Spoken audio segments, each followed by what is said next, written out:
A new Harvard Business Review study led by BCG researcher Gabriela Rosen-Kellerman has a name for what heavy AI users are experiencing: AI brain fry, a specific form of cognitive overload from maintaining constant oversight of AI output. This is distinct from burnout and already affecting 14% of US workers. The consequences aren't minor: a 39% increase in major errors, things like safety and critical issues, outcome altering mistakes, and a 39% rise in intent to quit. The workers most at risk aren't the reluctant adopters. They're actually the best AI users, who are 40% more likely to be rated as critical to retain. The mechanism is worth understanding. Productivity drops after 3 or more AI tools simultaneously. More counterintuitively, the more polished the AI output looks, the less people scrutinize it. Reasoning elevation drops 3 percentage points, and identification of missing context drops over 5. Clean output breeds complacency, which breeds errors. Meanwhile, ActiveTrack data shows time on email and admin tasks more than doubled for AI users, while focused strategic work fell 9%. Work didn't get lighter, the treadmill sped up for these people. The research points to structural solutions. Engage managers who actively answer AI questions reduce fatigue by 15%. Teams with shared AI workflows do better than individuals racing to demonstrate individual fluency, and building the physical breaks measurably preserves cognitive performance. The problem is workflow design. Jenni, the highest rates of AI brain fry are in marketing, nearly double the rate of sales, largely because quality is subjective, as there's no clear thing as I'm done. How should comms teams be thinking about that for their own AI work and workflows within their teams? So I thought this article and research was really interesting because, as we know, we love a frequency buzzword or new phrase, and AI brain fry is now going on the list. But as you were reading through it all and talking about it, all I kept thinking about was, this is so similar to the data around multitasking and what our brains are capable of doing. Because everyone has this myth that women can multitask and men can't multitask, which is not true. Nobody can multitask. And it takes you 40% longer to complete a task if you're trying to do too many things at once. And this just feels very similar to that in terms of that workflow design problem and all that's the issue. It's that you're trying to do too much stuff that our brains aren't able to do.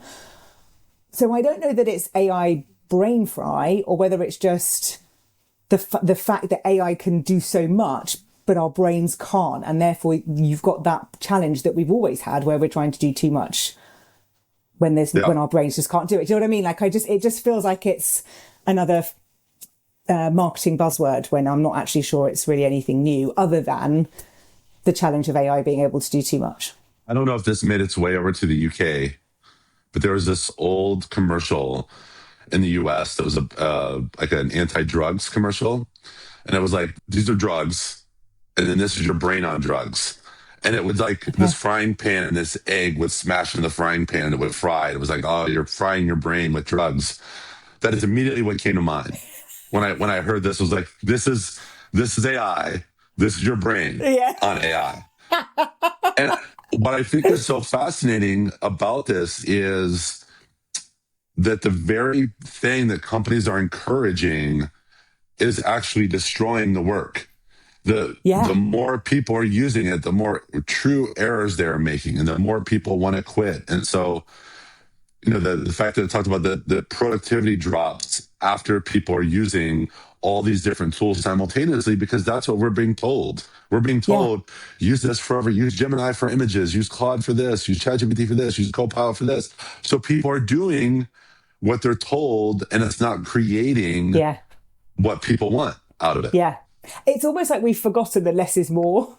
There was a big theme, certainly in comms and employee experience and culture, probably about 2 or 3 years ago. I remember doing loads of talks about less is more and all that kind of stuff. This we've forgotten that, and this is the same. The other thing in this report that I just want to touch on was the piece around using AI agents to replace workers and what that means. So there was a piece in the report that said that a CEO of a company had moved 60% of his sales function to AI agents. And it basically was explaining that managing an AI agent requires about 3 to 4 hours per week, which is identical to managing a human direct report. But the difference is that 4 hours spent managing a human yields about 40 hours of work, whereas the 4 hours managing an AI agent yields about 168 hours of output. And that for me was just like, I want to put that in really big letters on like a billboard somewhere, because I think this is the thing that I don't think we're realizing. It doesn't stop. It keeps going, and it will continue to do that. And then you've got to manage that. And that is vast, going from 40 hours to 168 for this, like that. We're all going to just burn out and just not be able to do it. Because our brains just haven't evolved to the ability to do it. And I don't think we've made that correlation. And maybe this is the start of that, actually figuring out that balance. Yeah, I think the other part that stood out to me was that element of where I talked about the managers that are answering questions and teams that are talking about it and sharing their workflows. Like it's not what are we hiding and we're keeping to ourselves and these are our little secret tools. No, the teams that are openly sharing and discussing and answering questions, that is the positive. So how do we build that into teams? And that would be my advice to comms people is be very open. Yeah. Talk with your manager, talk with your teammates, talk with people you work with around, oh, here's how I'm using it. How are you using it? Or, hey, I use this tool. It was better than this tool. I wasn't using 4 tools simultaneously, to get all this stuff done. So what is the healthy way to view productivity when it comes to AI? Yeah. And I think there is a responsibility for managers to really think about that in terms of that volume that it can create and actually what you're expecting people to do with that volume, and then the working hours. Like there's a lot to figure out if you're managing and leading a team with this, but talking about it is always going to be the answer to help, isn't it?